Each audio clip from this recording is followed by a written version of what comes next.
भारत दौरे पर इंडोनेशिया के राष्ट्रपति प्रबोवो सुबियांतो। दिल्ली में हुआ औपचारिक स्वागत। दिल्ली के हैदराबाद हाउस में पीएम मोदी और इंडोनेशिया के राष्ट्रपति की द्विपक्षीय बैठक। दोनों नेताओं के बीच कई अहम मुद्दों पर हुई चर्चा। भारत और इंडोनेशिया के बीच प्रतिनिधिमंडल स्तर की वार्ता हुई। कई समझौतों पर हस्ताक्षर हुए। पीएम मोदी और इंडोनेशिया के राष्ट्रपति भी मौजूद रहे। बैठक के बाद संयुक्त प्रेस वार्ता में पीएम मोदी बोले, दोनों देशों में रक्षा क्षेत्र में सहयोग बढ़ाने पर सहमति बनी। समुद्री और साइबर सुरक्षा से निपटने पर भी जोर। पीएम मोदी बोले, दोनों देशों के बीच बीते कुछ सालों से द्विपक्षीय व्यापार में तेजी आई। पिछले साल $30 बिलियन से ज्यादा का कारोबार हुआ। इंडोनेशिया के राष्ट्रपति प्रबोवो बोले, शानदार स्वागत के लिए भारत का आभार। इंडोनेशिया और भारत के बीच मजबूत संबंध, आर्थिक क्षेत्र में और सहयोग बढ़ाने की और जरूरत। राजघाट पहुंचे इंडोनेशिया के राष्ट्रपति प्रबोवो सुबियांतो। राष्ट्रपिता महात्मा गांधी को दी श्रद्धांजलि। चुनाव मंच में केजरीवाल पर जमकर बरसे बीजेपी नेता रमेश बिधूड़ी। बोले, दिल्ली के लिए केजरीवाल ठग हैं। उन्होंने अपने लिए शीश महल बनवाया, जनता के लिए कुछ नहीं। रमेश बिधूड़ी बोले, दिल्ली में इस बार केजरीवाल हार निश्चित। इस बार बीजेपी की सरकार बनना तय।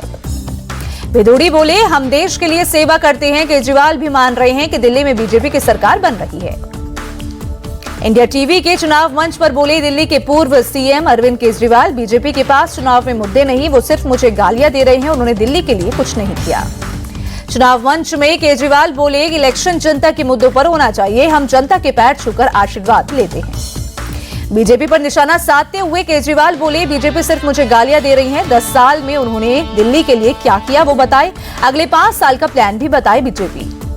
शराब घोटाले पर केजरीवाल की सफाई। बोले, शराब घोटाले का आरोप बेबुनियाद। सुप्रीम कोर्ट ने भी कहा, कोई सबूत नहीं। मुझे सत्ता का लोभ नहीं, मैंने 2 बार मुख्यमंत्री की कुर्सी छोड़ी। शीश महल विवाद पर केजरीवाल की सफाई। बोले, मेरे घर में न सोने के टॉयलेट न लाखों के पर्दे। मैं चाहता हूं कि जनता भी मेरा घर देखे।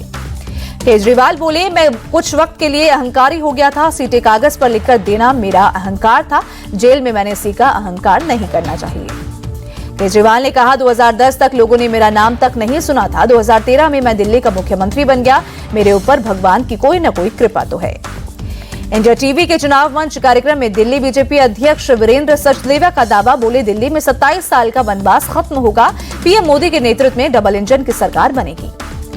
फर्जी वोटर्स पर सचदेवा बोले, 2014 से 2015 के बीच 14 लाख वोट अचानक बढ़े। 2020 में 9 लाख वोट अचानक बढ़े। कहां से आए ये लोग? चुनाव मंच में मनीष सिसोदिया बोले, बीजेपी भी कह रही है कि आपकी सरकार बनेगी। हम हर चुनाव तन मन धन से लड़ते हैं।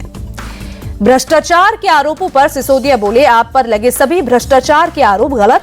सुप्रीम कोर्ट के चीफ जस्टिस ने खुद कहा कि केस में कोई दम नहीं है। सिसोदिया बोले, मेरे ऊपर आतंकवादी और ड्रग माफिया वाली धाराएं लगाई। एजेंसियों को मेरे पास से कुछ नहीं मिला। सत्ता में बैठा हुआ आदमी तानाशाही कर रहा है। शराब नीति पर सिसोदिया ने कहा, हमारी शराब नीति को कई राज्यों में कॉपी किया। इसमें कुछ भी गलत नहीं। एलजी ने पॉलिसी को लेकर अफसरों को धमकाया। केजरीवाल का पुतला लेकर आईटीओ स्थित यमुना घाट पहुंचे बीजेपी प्रत्याशी प्रवेश वर्मा। पुतले पर लिखा, मैं फेल हो गया। 2025 तक यमुना को साफ नहीं कर पाया। मुझे वोट मत देना।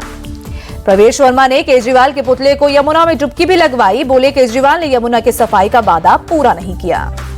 दिल्ली चुनाव में कांग्रेस और आप में टकराव बढ़ा। आम आदमी पार्टी के पोस्टर में राहुल गांधी पर बड़ा अटैक। आपने पोस्टर में राहुल को बताया बेईमान। बीजेपी के खिलाफ भी आपने जारी किया पोस्टर। शाह, नड्डा और योगी की तस्वीर लगाकर बीजेपी को बताया गाली गलौज पार्टी। लिखा, 5 फरवरी को बैकपैक, 8 फरवरी को गो बैक। कांग्रेस नेता उदित राज ने आम आदमी पार्टी को बताया बीजेपी की बी टीम। बोले, आप इंडिया गठबंधन के सहयोगी नहीं, वो बीजेपी की बी टीम। केजरीवाल एक सांप्रदायिक व्यक्ति। नई दिल्ली सीट से कांग्रेस प्रत्याशी संदीप दीक्षित ने घर घर जाकर किया चुनाव प्रचार। अपने पक्ष में मांगे वोट। आपकी केजरीवाल और बीजेपी के प्रवेश वर्मा से है मुकाबला। गणतंत्र दिवस परेड में शामिल होने वाले एनसीसी कैडेट्स और कलाकारों से मिले पीएम मोदी। सफलता का मंत्र दिया। पीएम आवास पर मोदी ने कलाकारों से एक-एक कर मुलाकात की। बोले, विफलताओं से डरना नहीं, सीखना चाहिए। मुंबई हमले का दोषी तैमूर राणा भारत लाया जाएगा। अमेरिकी सुप्रीम कोर्ट ने दी प्रत्यार्पण की मंजूरी। हमले का मुख्य आरोपी हेडली के साथ अटैक का बनाया था प्लान। भारत अमेरिका प्रत्यार्पण संधि के तहत अमेरिकी सुप्रीम कोर्ट ने मंजूरी दी। तैमूर को 2009 में एफबीआई ने गिरफ्तार किया था। मेरठ में पुलिस एनकाउंटर में 50,000 का इनामी बदमाश शेर 15 दिन पहले खत्म कर दिया था सौतेले भाई का पूरा परिवार। आरोपी नईम पर सौतेले भाई, उसकी पत्नी और 3 बेटियों की हत्या का आरोप था। महाराष्ट्र में भी हत्या के केस में वांटेड था नईम।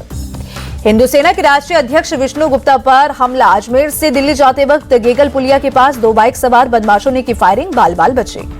हमले के बाद जांच में जुटी अजमेर पुलिस। विष्णु गुप्ता ने अजमेर दरगाह में एक मंदिर होने का दावा किया है।